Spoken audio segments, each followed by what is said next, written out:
we found that students majoring in business or computer science and math were significantly more likely to agree that knowing how to use AI would help prepare them for a college major. And one suggestion that is to promote female role models in AI. It might help female students feel more optimistic toward AI, and that our research found that students who received at least a moderate amount of AI training noticeably more positive views on each aspect of AI.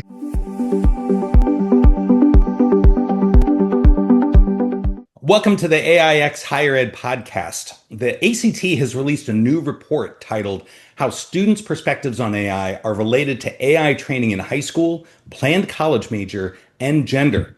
And we're really excited to welcome ACT's lead research scientist, Jeff Schiel, to discuss this study.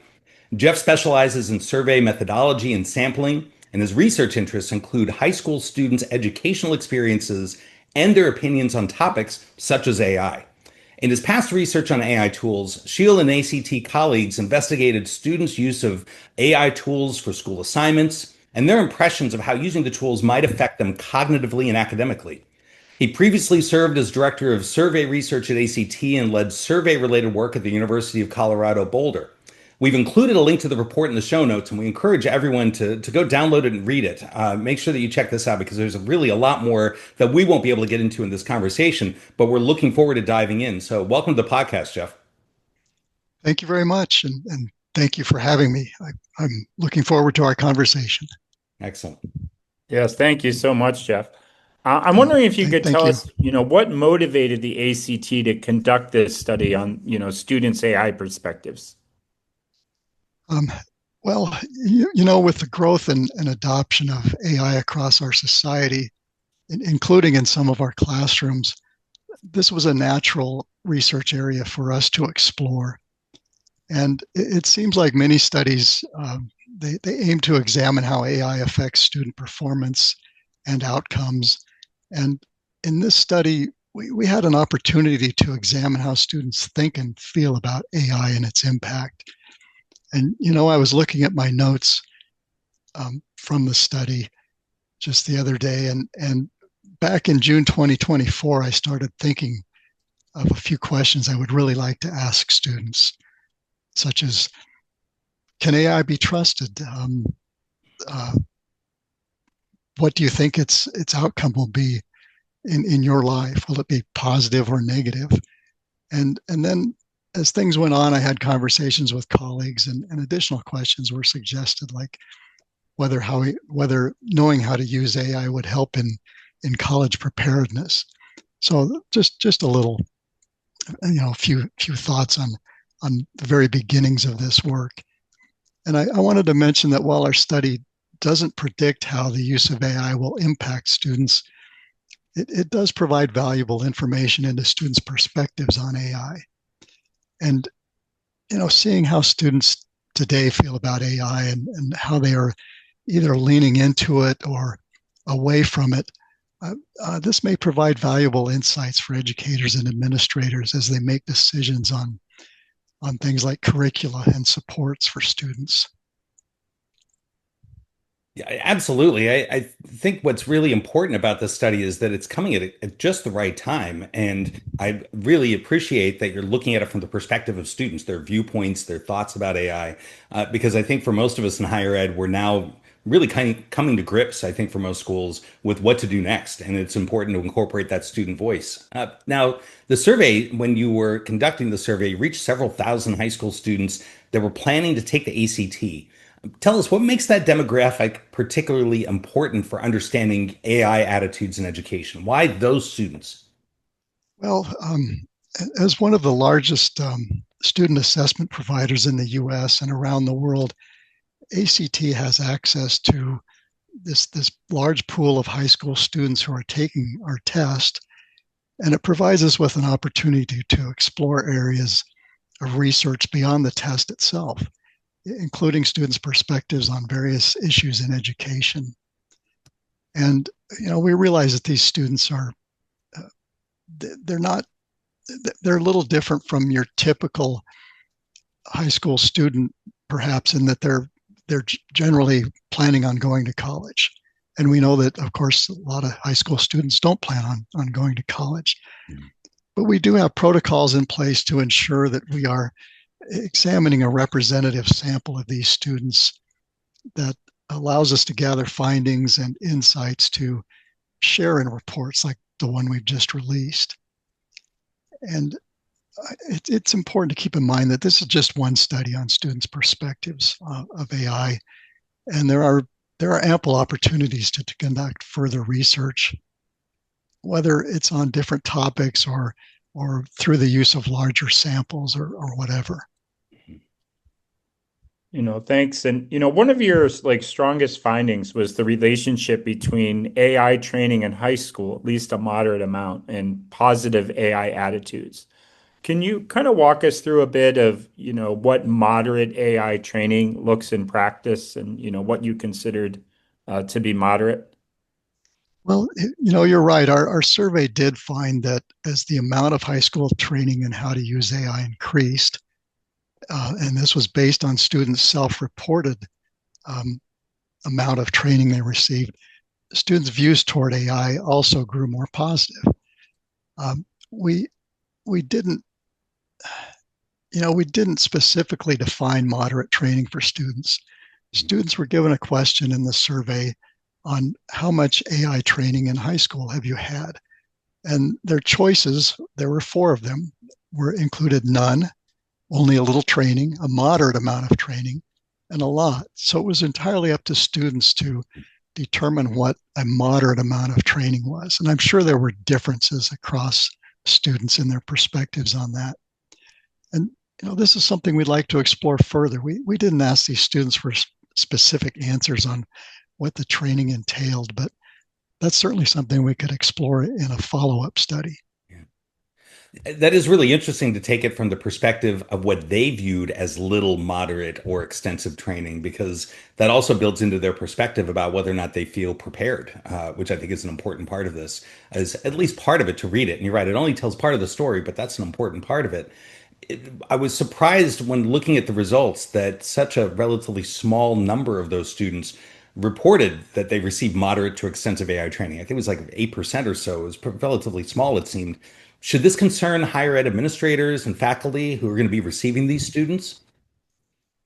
Well, I don't think we want to speculate on whether higher ed administrators and faculty members should be concerned.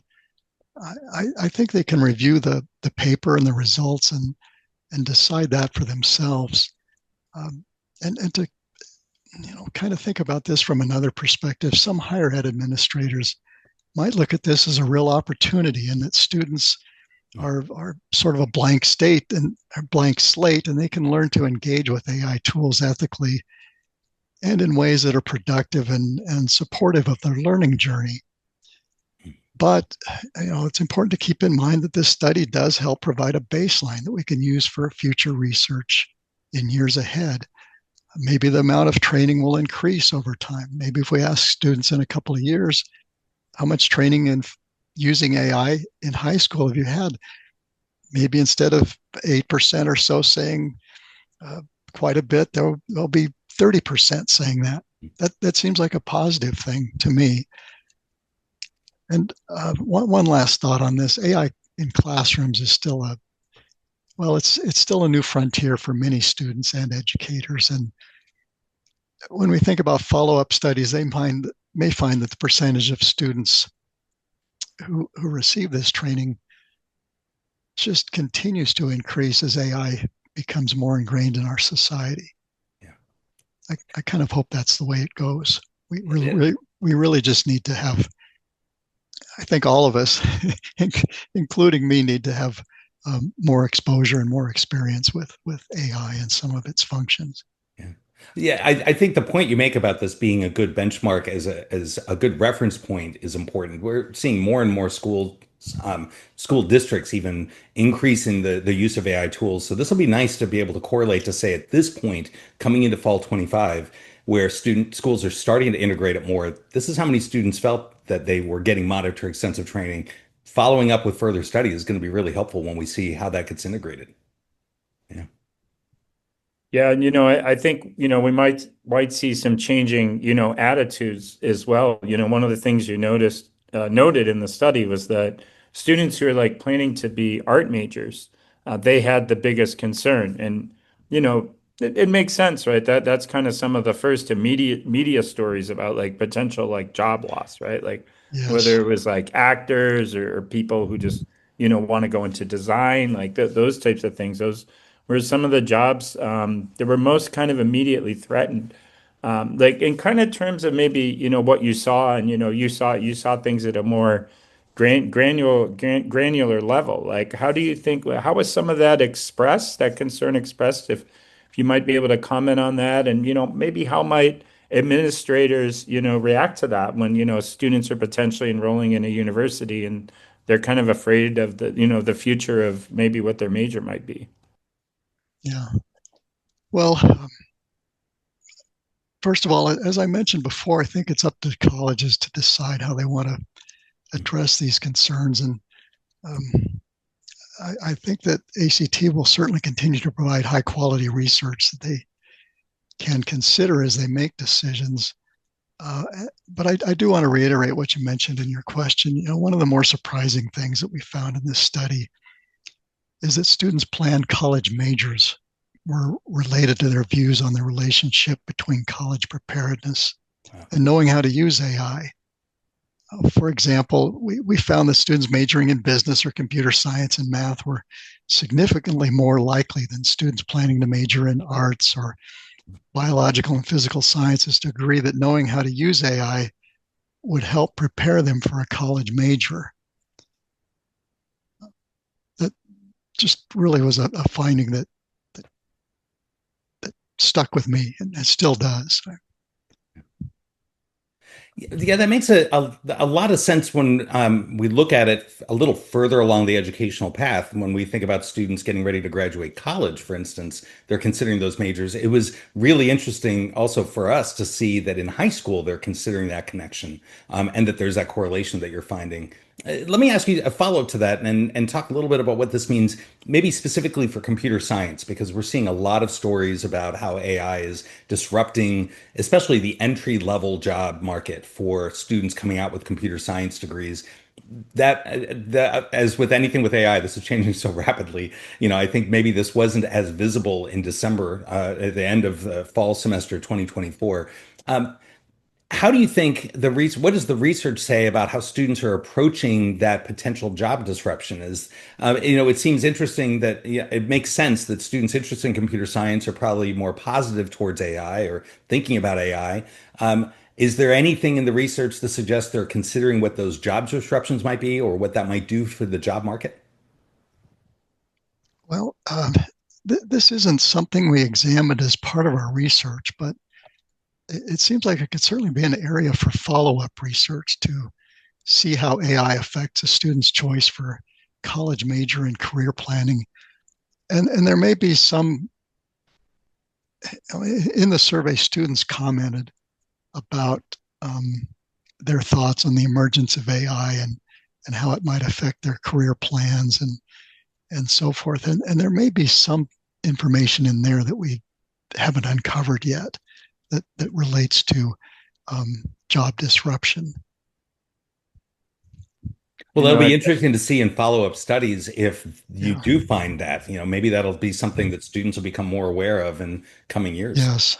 Yes. This you just know, all changes so rapidly, and and of course, as you mentioned, the data were collected back in December of 24, and things could have changed a lot in those few months Yeah. as far as AI goes and students' perspectives on that.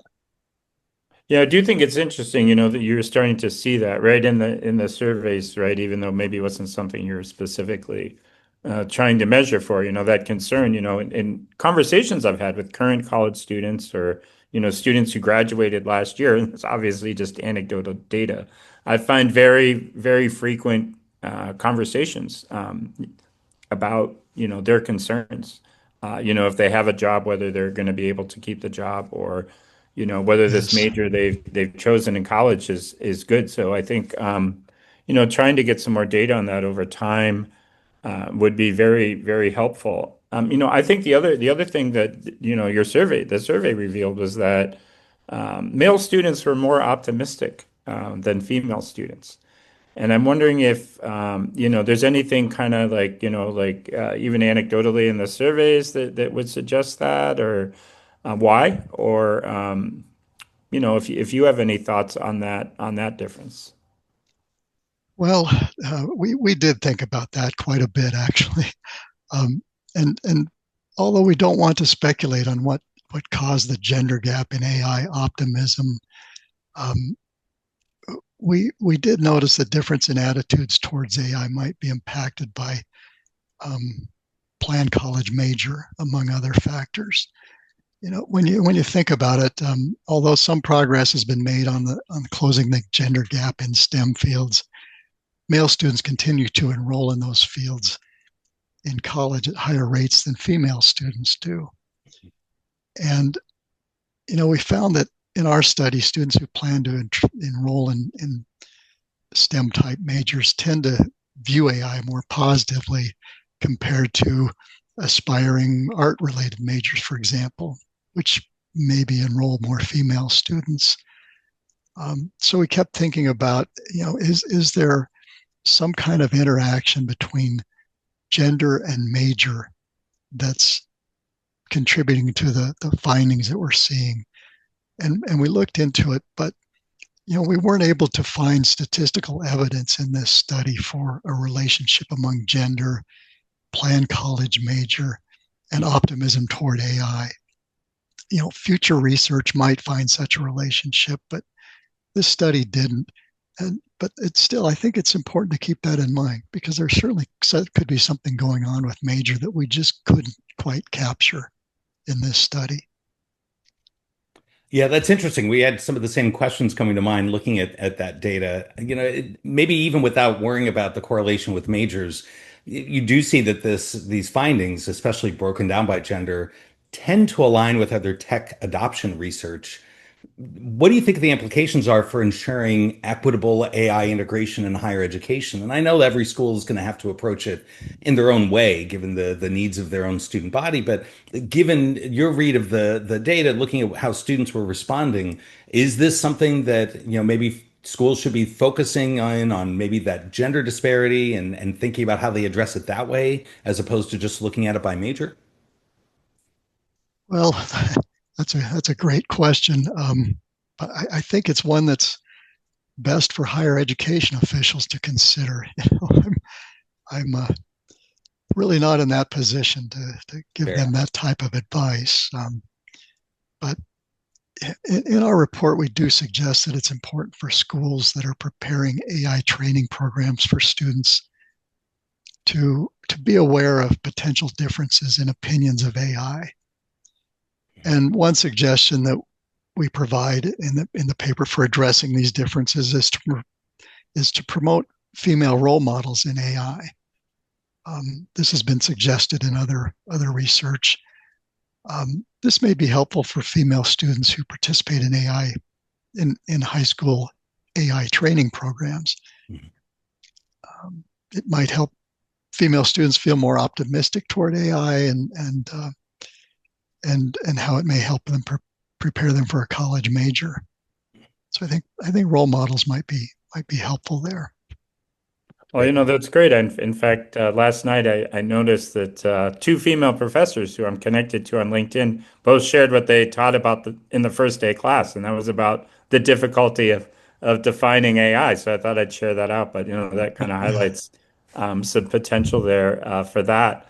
But the other thing, the other question I wanted to ask, like you noted the response rate was about 4.7%, which is you said is a common response rate for like an ACT survey. I wondered how this might, compare to other topics. Like AI might be a little different in that, awareness of it is just kind of growing, right? Like we may have some students who, they heard about it probably at this point, but they haven't given it much thought. And then you have other students who might have a very strong opinion, who decided to respond, excuse me, to the survey. So I'm wondering Sure. how you might, in the future, might take that into account if you do think that that was something that occurred, and So you might be able to generalize perhaps even farther if you've given some thought to other strategies you might employ to kind of account for something like that or other things.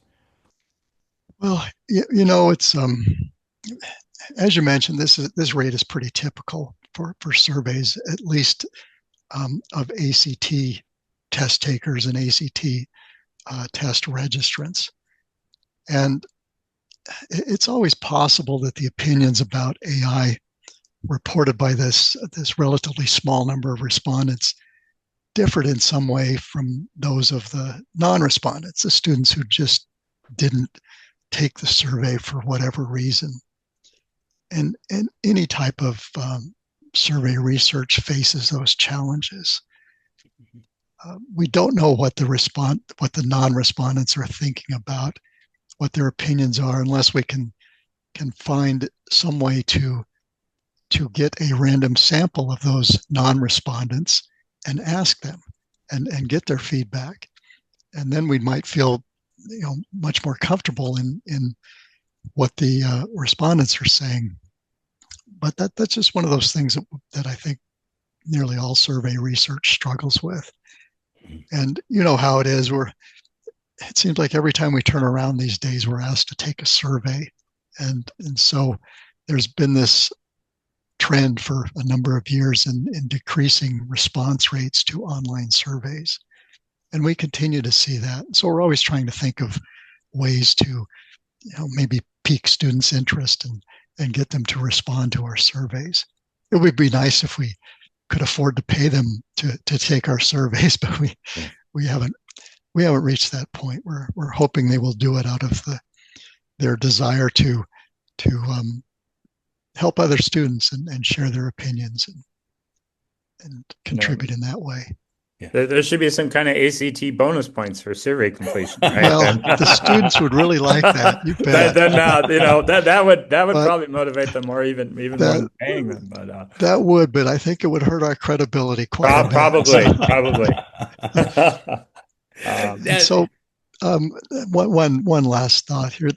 Again, this is just one study about students' perspectives on AI. And we welcome future research on this subject, and we plan to do additional research ourselves. And in fact, I have another study I'm writing up the results on right now. So there's more to come. That's excellent. We definitely want to hear about that study at some point, whether you're willing to share some of it now or to tell us a bit about it when it's released. I think you're right. There's definitely a need for further research. I wanted to ask a little bit about the design of this study, given that it's cross-sectional. It's a really good snapshot at looking at these students in the end of the fall semester 2024. Is there any benefit or maybe do you have plans for adding a longitudinal component, maybe to go back to some of those same students, see how their exposure to higher AI and higher ed maybe has changed their perceptions? Is that in the cards? Is that something you've talked about? Well, not in this particular study. We didn't plan to follow students into college, but I think that would be really interesting to do. It would really give us some additional information that I think would be very worthwhile as we continue to think about this study and what its findings mean. I think it would also be interesting to examine whether students who decided to change their college major because of AI somehow regret that decision after exposure to higher education and more AI and so forth. That's a great research question. That'd be wonderful. There are a lot of great research questions. We just wish we had more time.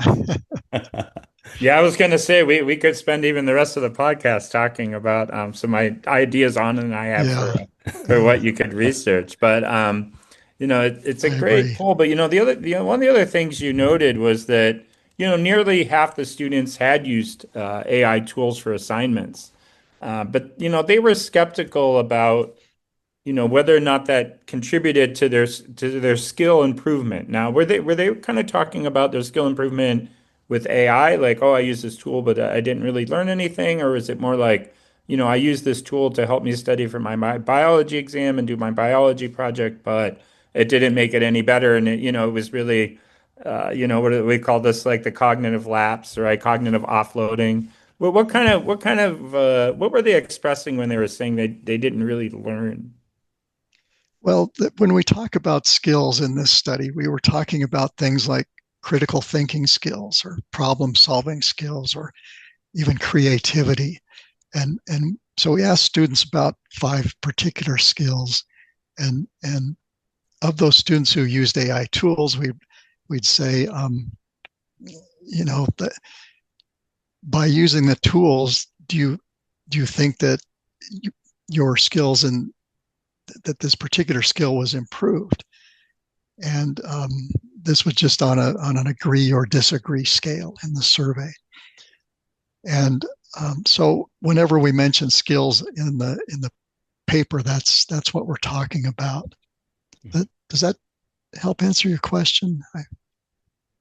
Yeah, that's great because I wasn't sure like what wanted to draw out for the listeners too, what skills you were asking them to reflect on, right? Because if you're on LinkedIn, you'll see everyone every time something comes out, they either say the AI helped the student learn like everything they could possibly know, or they'll say the AI, has we're all going to waste away intellectually. So, but often there's little data. So that's why I was kind of asking, Yeah. what Sure. what this particular data was revealing. Another aspect of this that was really interesting to me was it seemed like fairly lukewarm response from the respondents about AI helping with college preparation. Maybe that's because of the skepticism balancing out those that are more AI optimistic, and maybe it's just kind of a balance of that. But what do you think this might suggest about how current high school education is preparing students with AI for use of AI? And maybe the better way to think about this is also kind of piggybacking on what Stefan was mentioning. So many students have said they've used AI for assignments, but for them to have that kind of lukewarm response about whether or not they think it's really helping them with college preparation, how do you interpret those results? What does that mean to look at those two points in comparison? Well, all those students that we surveyed were, as you said, lukewarm about AI helping with college preparation. Um, I think it's important to keep in mind and that our research found that students who received at least a moderate amount of AI training had noticeably more positive views on each aspect of AI compared to students whose high schools provided no training. So training was really kind of a big deal here. That's where for me, the findings became interesting because I remember looking at some of the original work I did was just for the entire group of students. I wasn't disaggregating or breaking anything down by training or gender or anything at that point. And I remember looking at some of the findings and thinking the word lukewarm didn't come to my mind, but that's a good one to use for some of this. And I looked at it, I thought, well, it doesn't seem like there's a lot of optimism or pessimism. It's kind of Mm. neutral, maybe. And then when I started to look at the training question in conjunction with students' responses to other Mm. survey questions, that's when things really started to um, illuminate. I think it was really interesting to see that and to see what what types of relationships the AI training in high school had to students' perspectives. And I think these findings suggest that high schools could provide a potential benefit to students in the form of improved optimism toward AI if they did teach students more about how to use AI. Mhm. After receiving a moderate amount of training, for example, um, students planning to major in computer science might have a better understanding of how AI tools could help with some coding tasks, and Mhm. that might help them to see AI's potential uses in their intended majors. Yeah, That's it a seems that it's also, obviously once the students, right, graduate, but they're entering college, right? And sometimes, there's kind of like a freshman orientation type thing where you don't have a lot of time. But, I know Anand ran a course over the summer that was primarily for newly admitted students, but and anyone could join. And, it was kind of this kind of foundational introduction to AI. We have some kids in a larger course. So do you think it's reasonable, without speculating too much, to conclude, or to tentatively suggest that, if universities were to offer these types of things, we might see a similar effect? Well, it's possible. I don't want to speculate too much on that. We were just looking at high school students and training in high school, but it there's some logic there in that maybe that would help at the post-secondary level too. So, what do you think for higher education leaders to read this report, to listen to this conversation? What do you think is the most important takeaway for them as they're considering how to address the needs or how to best meet the students that are coming in from high school, given some of the findings about some skepticism, some optimism toward AI, and relative lack or maybe disparate training in high school? Well, every educator and learner and university, I think, is different and has unique needs. And so it's probably best to encourage higher education leaders to just review this research and come up with their own conclusions about how best to utilize its findings for their students and faculty members.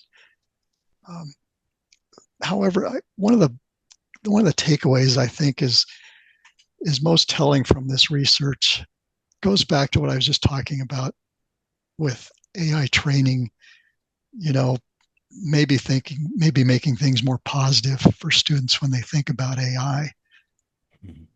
But I do want to mention here that our study just looked at relationships between training received in high school and how to use AI and students' optimism.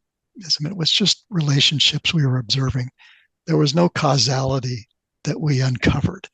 In other words, you can't say that if a particular high school gives students training in AI, all those students are going to be more optimistic about AI. You just don't know that there's a causal relationship there. But the study does suggest that training might well make a difference. And as AI becomes more prevalent in today's society and workforce, I think that students having knowledge of how to use AI tools and leverage them just might well benefit them in college and in career.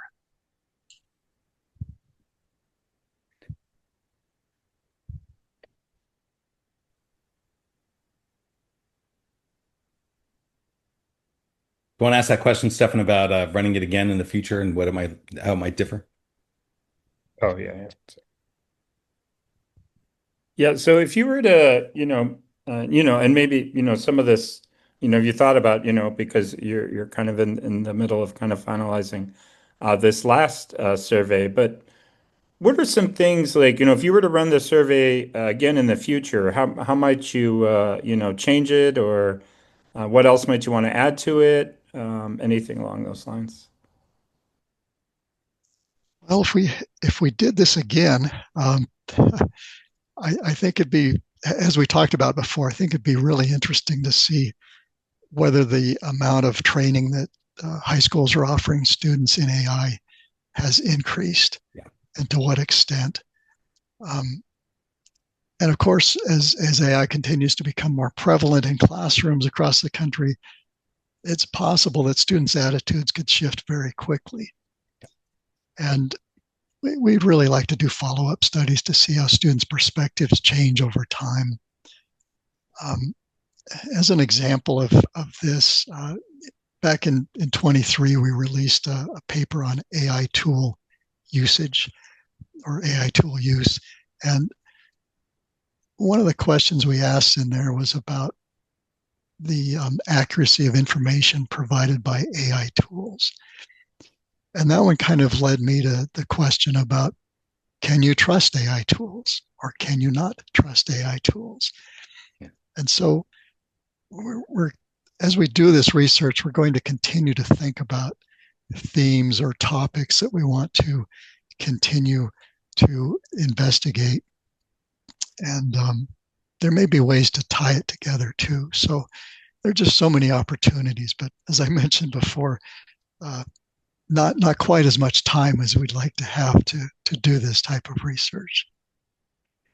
I agree. It would be really fascinating to see a year or two down the road how that has changed in the high school setting and how student attitudes have changed.